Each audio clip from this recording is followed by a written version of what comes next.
केंद्रीय वाणिज्य एवं उद्योग मंत्री श्री पीयूष गोयल जी, श्री जितेंद्र प्रसाद वाणिज्य और उद्योग मंत्रालय के राज्य मंत्री, श्री सुनील गोथवाल सचिव वाणिज्य और उद्योग मंत्रालय, श्री पंकज चड्ढा अध्यक्ष EEPC इंडिया, देवियों और स्वजनों, देश की अर्थव्यवस्था को निरंतर योगदान देने के 70 वर्ष संपन्न करने के लिए मैं EEPC इंडिया टीम को बहुत बहुत बधाई देती हूँ। इस उपलब्धि के लिए मैं वर्तमान और पूर्ववर्ती सदस्यों और पदाधिकारियों को भी सराहना करती हूँ। मुझे बताया गया है कि EEPC इंडिया की गतिविधियों में विस्तार किया गया है। विगत 10 वर्षों में भारत के इंजीनियरिंग एक्सपोर्ट्स $70 बिलियन से बढ़कर $115 बिलियन से कहीं अधिक हो गया है। जब हम इस बात पर ध्यान देते हैं कि पिछले दशक के दौरान अंतर्राष्ट्रीय व्यापार के क्षेत्र में अनेक चुनौतियां रही है, तो निर्यात में ये वृद्धि अधिक प्रभावशाली प्रतीत होती है। इस उपलब्धि में EEPC इंडिया का भी योगदान है। इस योगदान के लिए मैं आप सबकी सराहना करती हूँ। देवियों और स्वजनों, प्राचीन काल में भारत आध्यात्म और व्यापार दोनों क्षेत्रों में विश्व का नेतृत्व करता था। भारत की इस श्रेष्ठता के अनेक डॉक्यूमेंटरी एविडेंस अभी भी उपलब्ध है। भारत के प्राचीन पश्चिम में भृगुकुच, जहां आज का उरुच शहर है, तथा मालाबार कोस्ट पर अनेक बंदरगाह थे। उसी तरह भारत के पूर्व में ताम्रलिप्ति, जहां आज का तमलुक शहर है, तथा कोरोमंडल कोस्ट पर भी अनेक बंदरगाह है। ये सभी बंदरगाह Roman empire, South East Asia तथा विश्व के अन्य क्षेत्रों में सामान लाने और ले जाने वाले जहाज से खचाखच भरे रहते थे। एक साथ एक ही देश के 100 से अधिक जहाज़ों के बड़े भारत के समुद्री तटों पर आया करते थे और सामान ले जाया करते थे। एंशिएंट इंडिया में शिप बिल्डिंग के अनेक प्रमाण मिलते हैं। विशाल नौकाओं का यानी लार्ज शिप्स का निर्माण और उपयोग किया जाता था। यदि केवल एक प्रमाण देखना हो तो अजंता की गुम्फाओं के चित्रों में आप विशालकाय नौकाओं भी चित्रों देख सकते हैं।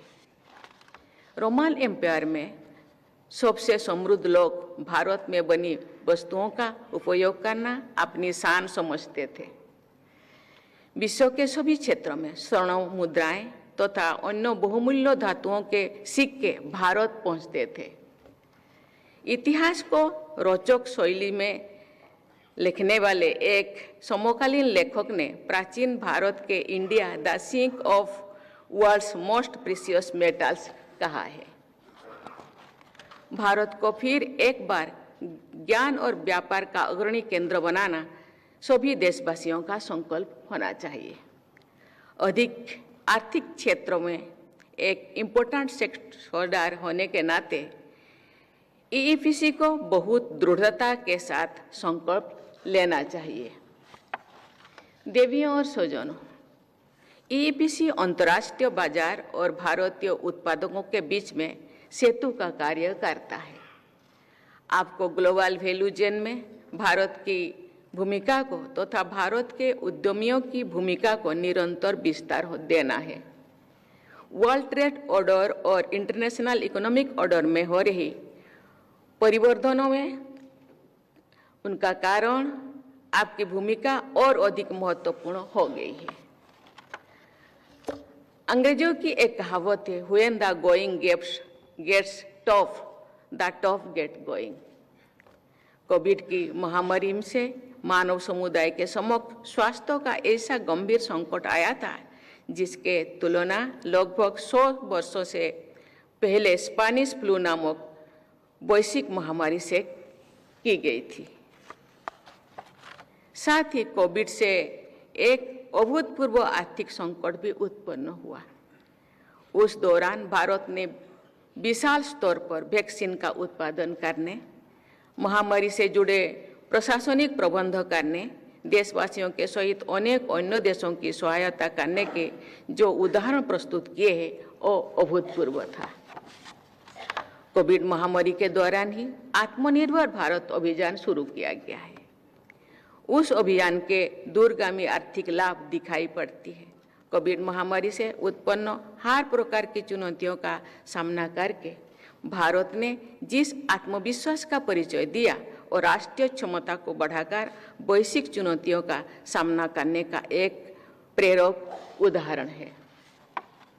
आत्मनिर्भर भारत अभियान का एक प्रमुख आयाम ऐसे सुदृढ़ अर्थव्यवस्था का निर्माण करता है जिस पर अंतर्राष्ट्रीय उथल पुथल का कम से कम प्रभाव पड़े। हमारे देश में उपलब्ध असाधारण क्षमताओं का उपयोग करते हुए वैश्विक व्यापार की चुनौतियों को अवसर में बदलने की जरूरत है। पिछले 7 दशकों के दौरान भारत के इंजीनियरिंग एक्सपर्ट्स डेस्टिनेशन में काफ़ी बदलाव हुआ है।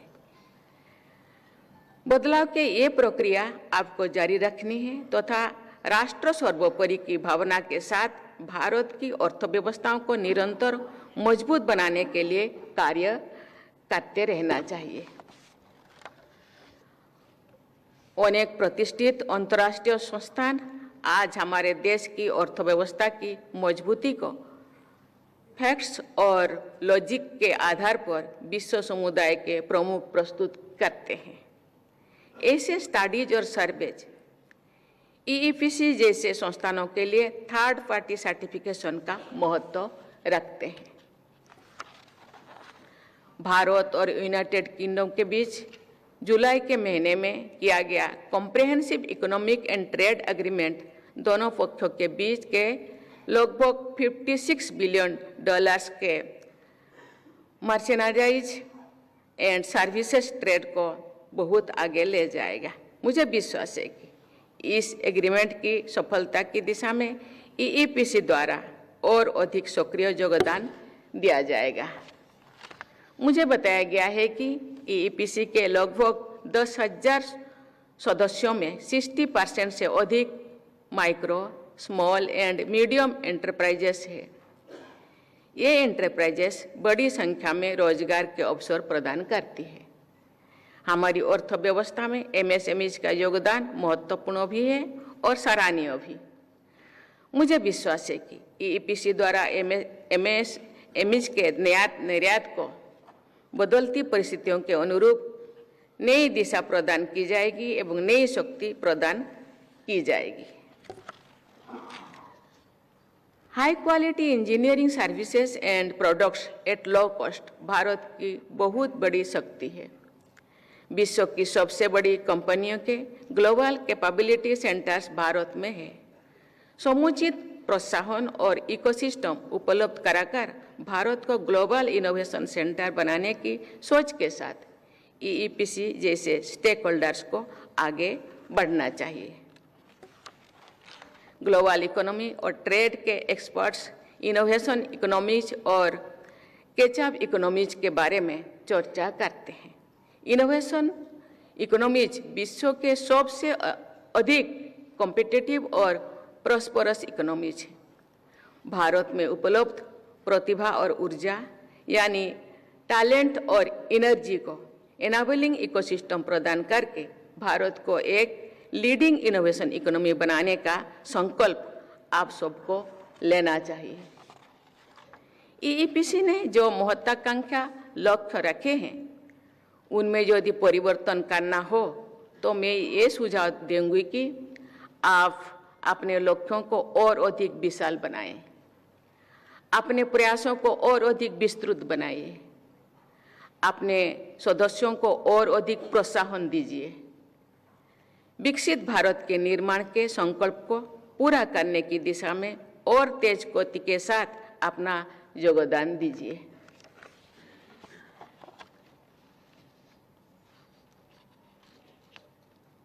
ये धरती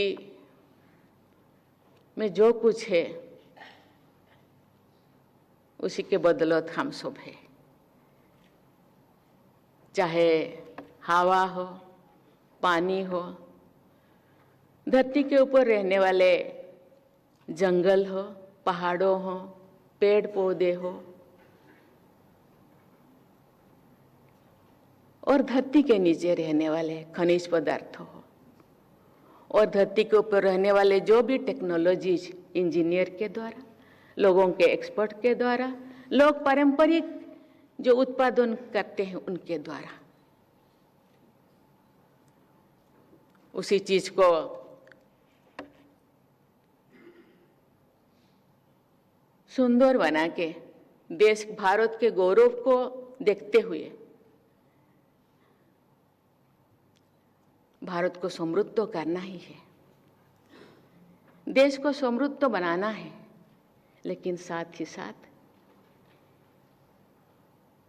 जिसके लिए हम विकास का सपना देखते हैं, विकास करने के लिए सोचते हैं, जो चीजें हम लोगों के पास कुदरत ने दो चीजें हमको विरासत में दिए हैं, उनको बचा के रखना है। वो बचेगा तो हम बचेंगे और धरती बचेगा। इसीलिए चारों तरफ देख के